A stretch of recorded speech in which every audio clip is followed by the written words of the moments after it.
रेगिस्तान की रात थी। नीले चांद की ठंडी रोशनी रेत की टीलों पर ऐसे बिखरी थी जैसे किसी ने चांदी का पर्दा डाल दिया हो।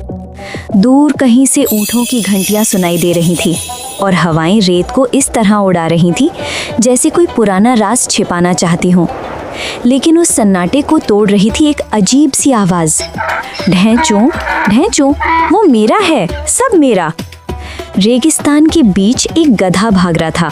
उसकी पीठ पर एक पुरानी थैली थी जिसमें सिक्कों जैसी चीजें खनक रही थी। उसकी आंखों में चमक थी, लालच की, और उसकी चाल में नशा, जीत का। पर उसे क्या पता था, रेत के नीचे जहां उसकी चाल के निशान मिट रहे थे, वहां एक पुराना जिन हजारों साल से बंद पड़ा था और आज उसका भाग्य उसी गधे के लालच से खुलने वाला था। एक छोटे से गांव में एक व्यापारी रहता था। नाम था फैजल। फैजल के पास एक गधा था जिसका नाम था गफूर। लेकिन गांव में सब उसे लालची गधा कहते थे क्योंकि गफूर की आदत ही कुछ ऐसी थी। कभी भी किसी और का खाना देख ले तो चाहे उसका पेट कितना भी भरा हो, वह चुरा कर खा लेता। कभी किसी का सामान दिख जाए तो उसे अपने मालिक के लिए नहीं, खुद के लिए खींच के ले जाता। फैजल अक्सर डांटता, अरे गफूर, तुझे क्या कमी है? दिन भर खाता है, आराम करता है, फिर भी हर चीज पे लपक जाता है। गफूर अपनी मूर्खता में गर्व से सिर हिलाता, ढैंचू, मालिक, दुनिया में जो खा लिया वही अपना है, बाकी तो हवा है। फैजल हंस देता, अगर तेरी अकल उतनी होती जितनी भूख है तो तू ऊंट बन जाता। लेकिन लालच कभी समझदार नहीं होता। एक दिन फैजल कुछ व्यापार के सिलसिले में रेगिस्तान पार करने निकला। उसने अपने गधे गफूर पर थैले बांध दिए, कुछ खाने पीने का सामान, कुछ सोने के सिक्के और कुछ कपड़े। सूरज सिर पर था, रेत तप रही थी। फैजल चल रहा था और गफूर मन ही मन बड़बड़ा रहा था, ढैंचू, मालिक तो बस सिक्के गिनते रहते हैं, एक दिन ये सारे सिक्के मेरे हो जाएं तो क्या मजा आए। शाम ढलते ढलते वे एक पुराने खंडहर के पास पहुंचे। टूटी हुई दीवारें, आधा धंसा हुआ दरवाजा और हवा में अजीब सी ठंडक। फैजल ने कहा, यहीं रात गुजार लेते हैं, सुबह निकलेंगे। दोनों ने वहीं डेरा डाला। रात गहरी हो चुकी थी। फैजल सो गया था लेकिन गफूर को नींद नहीं आ रही थी। वो इधर उधर घूमने लगा और अचानक उसकी नजर एक अजीब चीज पर पड़ी। रेत के नीचे कुछ चमक रहा था। उसने अपने खुरों से थोड़ा रेत हटाया तो एक पुराना धूल भरा चिराग निकला। गफूर की आंखें चमक उठी, ढैंचू, ये तो सोने का है शायद, अगर इसे बेच दूं तो मेरे पास सैकड़ों गाजरें होंगी। उसने अपनी नाक से चिराग साफ करने लगा और तभी धम, एक तेज धमाके के साथ नीला धुआं उठने लगा, आसमान तक फैला और उसमें से एक विशाल परछाई बनी। वो था जिन।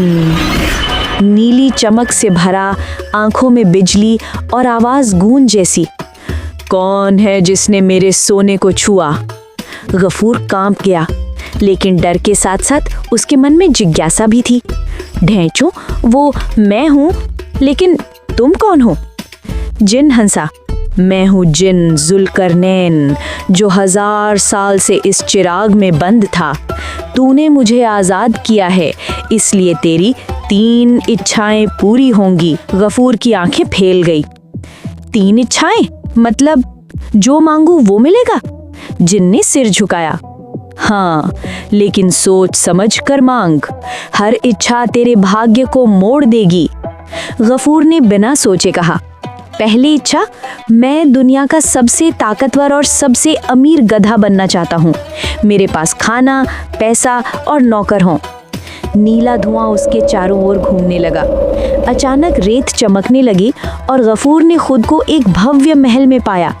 सोने के बर्तन, थालियों में गाजर, घास, सेब, चारों तरफ भोज ही भोज। कई गधे नौकर बने उसे पंखा झल रहे थे। वो खुशी से चिल्लाया, ढैंचू, अब मैं राजा गफूर हूँ। लेकिन कुछ ही दिनों में वह ऊब गया। हर दिन खाना, सोना और आराम, किसी से बात नहीं, कोई मजा नहीं। उसने सोचा, अरे ये तो वही है जो मैं पहले भी करता था, बस कपड़े महंगे हो गए हैं। एक रात उसने जिन को फिर बुलाया। ओ जिन, मेरी दूसरी इच्छा है कि मैं इंसान बनना चाहता हूँ ताकि लोग मेरी पूजा करें। जिन ने गंभीर होकर कहा, क्या तू यकीन से कहता है? इंसान बनने का मतलब है लालच का असली इम्तिहान। हाँ हाँ, बस बना दे। धुआं उठा और गफूर इंसान बन गया।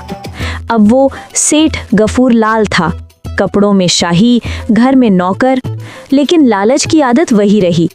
वह गांव वालों से सामान सस्ते में खरीदकर महंगे में बेचता, गरीबों को लूटता, दूसरों की मजाक उड़ाता। धीरे धीरे गांव के लोग उससे नफरत करने लगे और उसके अंदर की तन्हाई बढ़ने लगी। एक रात पागलपन में उसने जिन को फिर बुलाया। मैं थक गया हूँ, अब मुझे चाहिए कि इस दुनिया की हर चीज़ मेरी हो जाए, हर आदमी, हर जानवर, हर चीज़। जिन ने ठंडी सांस ली। लालच की आग अब तुझे जला देगी गफूर, सोच ले। मुझे कुछ नहीं सोचना, सब कुछ मेरा कर दे। आसमान काला हो गया, बिजलियां चमकी। जिन ने हाथ उठाया और एक भयानक आंधी चली। हर इंसान, हर चीज, हर आवाज गायब हो गई। सन्नाटा। गफूर चिल्लाया, कौन है? कोई बोलो। लेकिन कोई नहीं था। सब कुछ उसका था, पर कोई नहीं था जो उसे देखे, सुने या साथ दे।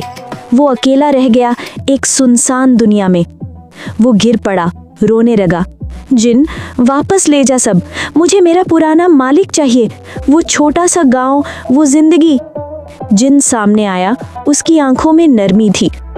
तूने 3 इच्छाएं मांगी और हर बार सिर्फ अपने लिए सोचा। अब मैं तुझे एक आखिरी मौका देता हूँ। तू जो सीखा है उसे समझ और अपनी दुनिया लौट जा। गफूर की आंखों से आंसू बह निकले।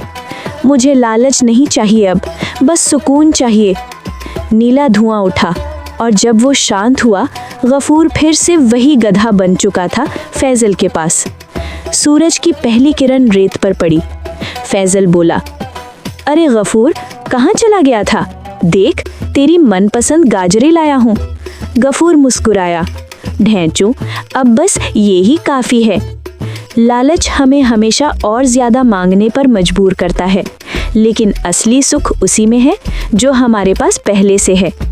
रेगिस्तान की हवा फिर बहने लगी और कहीं दूर रेत के नीचे वो चिराग फिर दब गया, क्योंकि जिन जानता था अगली बार भी कोई उसे रगड़ेगा और कहानी फिर से शुरू होगी।